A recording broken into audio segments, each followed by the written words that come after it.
Today we're working on a Whelen strobe power supply for an airplane. Model number is a413 hd-14. It's a 14 volt unit.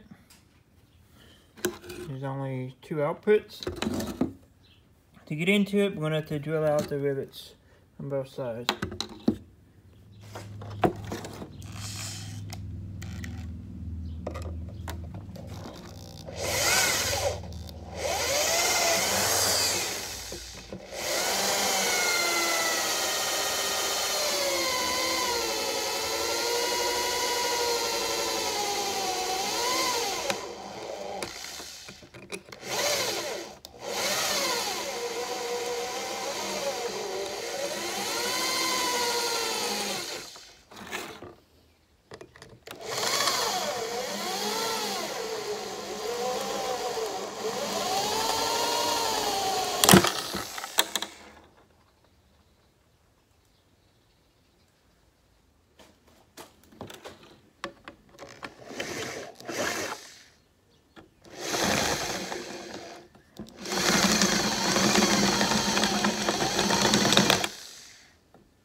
Interesting.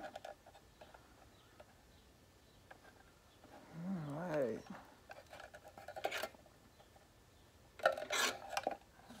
Fun. This is an older unit, I can tell you that much. Let's take a look in from the inside. See what I can see. I'm not sure if that's conformal coating there, or if that's just capacitors leaking. I only say that because there's capacitors there. But there's also a mark on the back side there, which is just the back side of those capacitors. So we're gonna have to look and see if we have some leakage. Chances are those are probably dry. We'll find out. I'm gonna look at this circuit board, see if there's any like cold solder joints or anything like that. I don't see anything right off the top of the board here, which is good. They're usually, the older units are usually pretty good at being soldered. But also over time, circuit boards like this will oxidize underneath the solder.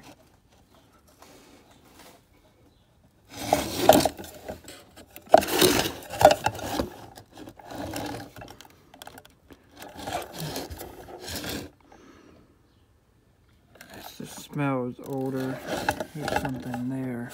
I'm gonna turn the light on so you can see. See how there's a hole there?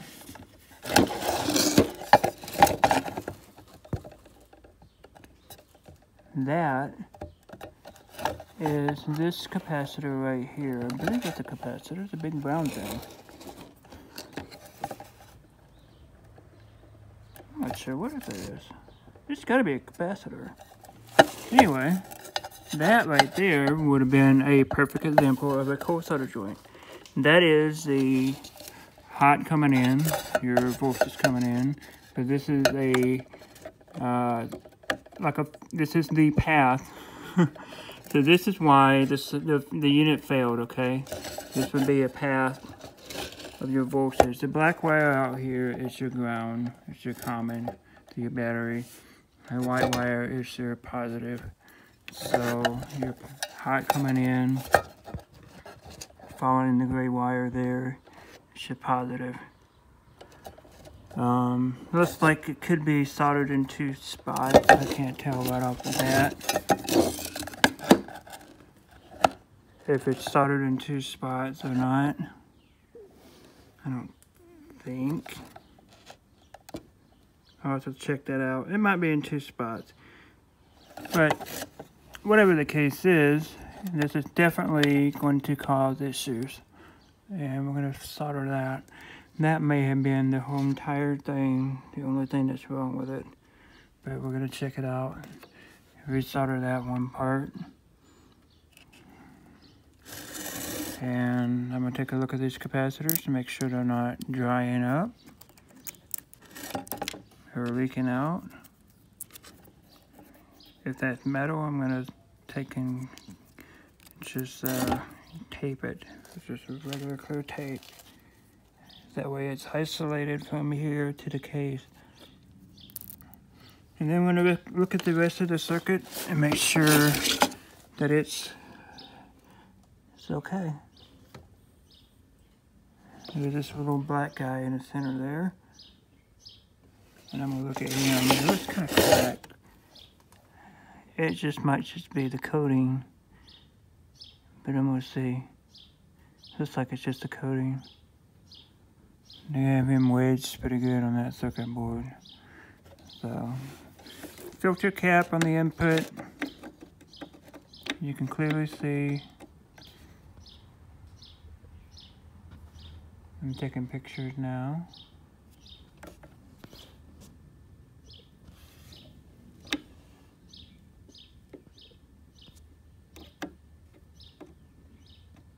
That way Jake can see what I've repaired.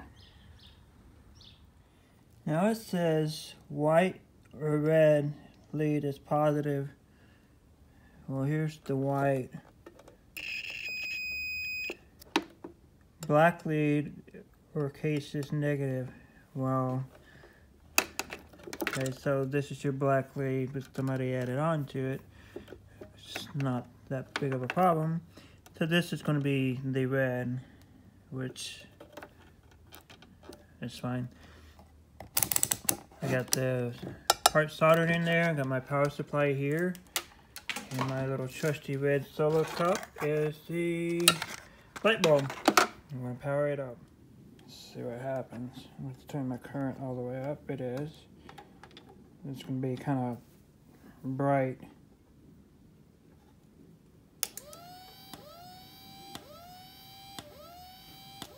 Hey, it works. Now I'm going to let that cool down.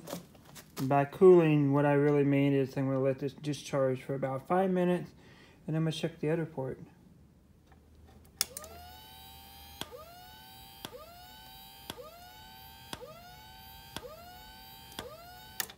Well, there you have it, guys. That's the model number. The only thing left I have to do is put the pop rivets back in it and ship it back to its happy flying owner.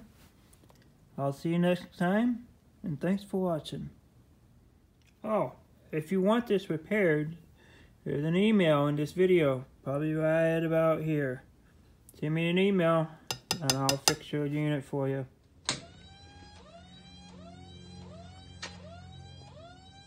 Guess it just needed to warm up.